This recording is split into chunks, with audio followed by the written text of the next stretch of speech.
you follow your own path, and I would love to know how do you how did you create your own identity and not trying maybe to become Zig Ziglar too? Yeah. Yeah.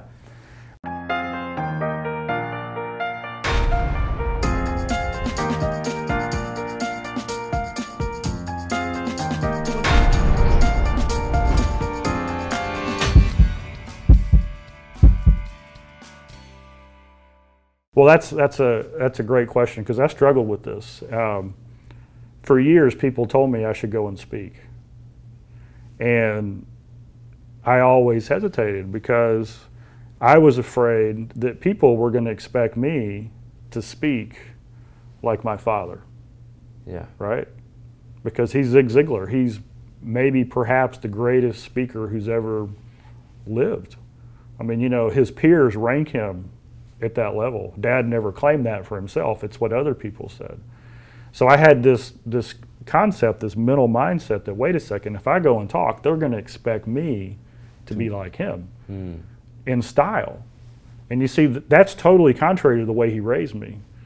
When I was young and growing up, and even not too long ago, Dad would tell me this. He would say, son, whatever you want to do, just do it two ways, with 100% integrity and with 100% effort.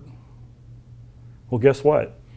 If all you need to do is do it with integrity and dedication, you know, effort, commitment, that means you can do anything. You can be an artist. You can be a dancer. You can be a salesperson. You can be an executive. You can be a speaker. As long as you do it, whatever you do, with 100% integrity and 100% effort. That's advice. That's what he told me. And so about 4 years ago, I realized, hey, wait a second. Nobody expects me to be like Dad. Yeah. They just want me to be me. Yeah. And so what that meant is I had to develop the gifts that I had. Because my speaking style is a lot different. I'm more reserved. You know, I don't run around the stage and jump up and down like Dad did. I tell people I'm kind of a nerd. Well, guess what? There's a whole lot of nerds out there. There's a whole lot of people. And so if I myself, if I become the best version of me I can become, then I connect. If I try to be somebody else, they don't believe you. Well, you know, people are smart. If you're trying to pull off something you're not, people figure it out. And do you tell the same lessons to your daughter? Yes. I try to every day. Yeah. She's 18. She's deciding where she wants to go in life. She's going into college this year. She's incredible. It's a great advice, I think, to give that to children and youth and everybody, to 1% integrity and 1% dedication and commitment to reach what you want to do. Right. Yeah. A lot of what we teach is based on what we call biblical truth that comes out of the Bible. And even though we don't go out and share, you know, Bible verses and things like that often, unless it's the right environment, there's a proverb that says, train up a child in the way they should go. And in the original text, I believe it was Hebrew, train up means in the way they're bent. So each of us come into the world, we've got our own personality.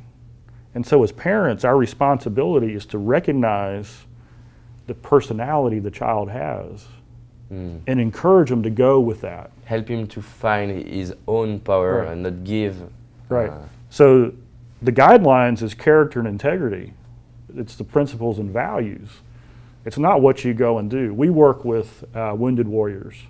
You know, these are military men and women who are on the battlefield. They get injured. And so in a way, they're, you know, everything they wanted to do was taken away from them. And a lot of things that they had were taken away from them.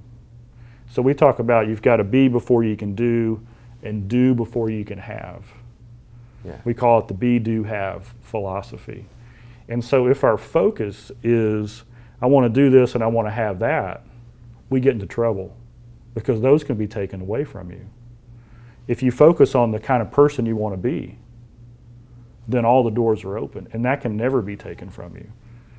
And so I think parents make the mistake of focusing on what the child's going to do or what they're going to have instead of the person you want them to become. It's great. I love that. Thank you very much.